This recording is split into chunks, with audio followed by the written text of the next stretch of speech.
Hello friends, स्वागत है तमारू अमारी चेनल खाना पीना फूड्स में। तो आज આપણે બનાવીશું પાઉંભાજી। તો તેના માટે મેં અહીંયા કુકરમાં થોડું પાણી લીધું છે। ત્યાર પછી આપણે તેમાં રીંગણા, બટેકા, ફ્લાવર, ગાજર અને વટાણા નાખીશું। પછી તેમાં સ્વાદ પ્રમાણે મીઠું નાખીને તેને બાફવા માટે મૂકી દઈશું। ત્યાર પછી આપણે એક પેનમાં થોડું બટર નાખશું અને 4-5 ચમચી જેટલું તેલ નાખશું। तेल गरम थई जाए एटले त्यार पछी आपणे तेमां जीरुं नाखशुं। त्यार पछी तेमां झीणी समारेली डूंगળી नाखशुं। डूंगળીને આપણે 2 થી 3 મિનિટ સુધી ચડવા દેશું। ત્યાં સુધીમાં શાકભાજી પણ બફાઈ ગયું છે। તો હવે આપણે તેને એક બાઉલમાં કાઢી લેશું।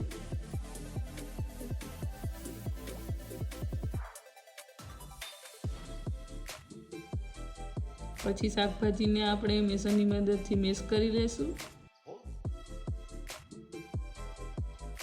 डूंगळीने 2 થી 3 મિનિટ જેટલો સમય થઈ ગયો છે। તો હવે આપણે તેમાં લસણ નાખશું। ત્યાર પછી તેમાં ટમેટાની પેસ્ટ નાખશું। બધી વસ્તુને મિક્સ કરી દેશું। પછી તેમાં અડધી ચમચી જેટલી હળદર નાખશું। સ્વાદ પ્રમાણે મીઠું નાખીને ત્યાર પછી તેને આપણે મિક્સ કરી દેશું। હવે આપણે તેને 2 થી 3 મિનિટ સુધી ઢાંકીને ચડવા દેશું। 2-3 મિનિટ જેટલો સમય થઈ ગયો છે। તો હવે આપણે ગ્રેવીને ચેક કરી લેશું। ગ્રેવી એકદમ મસ્ત રીતે ચડી ગઈ છે। તો હવે આપણે તેમાં 1 ચમચી જેટલું લાલ મરચું નાખશું।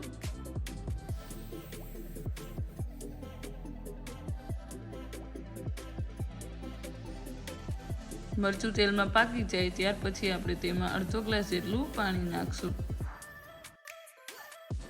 ત્યાર પછી તેમાં 1 ચમચી જેટલો પાઉંભાજીનો મસાલો નાખશું। પછી આપણે જે શાકભાજી બાફીને રાખેલું એ એડ કરી દેશું અને તેને ગ્રેવી હારે મિક્સ કરી દેશું। ગ્રેવી અને શાકભાજી મિક્સ થઈ ગયું છે। તો હવે આપણે ઉપરથી થોડી લીલી કોથમીર નાખશું। तो हवे आपणे पावभाजीनो तड़को तैयार करशुं। तो तेना माटे मैं पेन में 4 થી 5 चमची जेटलुं तेल लीधुं छे। तेल गरम थई जाए एटले आपणे तेने नीचे उतारी लेशुं अने त्यार पछी तेमां 1 चमची जेटलुं लाल मरचुं नाखशुं अने ए वघारने आपणे भाजी पर नाखी देशुं। हवे आपणे पाव शेकी लेशुं। तो पहेला आपणे पेन में थोड़ुं बटर नाखशुं। 1 चमची जेटली भाजी, लीली कोथमीर અને ત્યાર પછી આપણે પાવને શેકવા માટે મૂકી દેશું। પાવને આપણે આ રીતે બધી બાજુથી ફેરવીને શેકી લેશું। તો હવે આપણે પાવભાજીને સર્વ કરી લેશું। તો પહેલા આપણે પ્લેટમાં થોડી ભાજી નાખશું। ત્યાર પછી જે પાવ શેકેલા એ મૂકી દેશું અને થોડી ડુંગળી। तो तैयार है शाकभाजी अने प्रोटीन थी भरपूर एवी पावभाजी।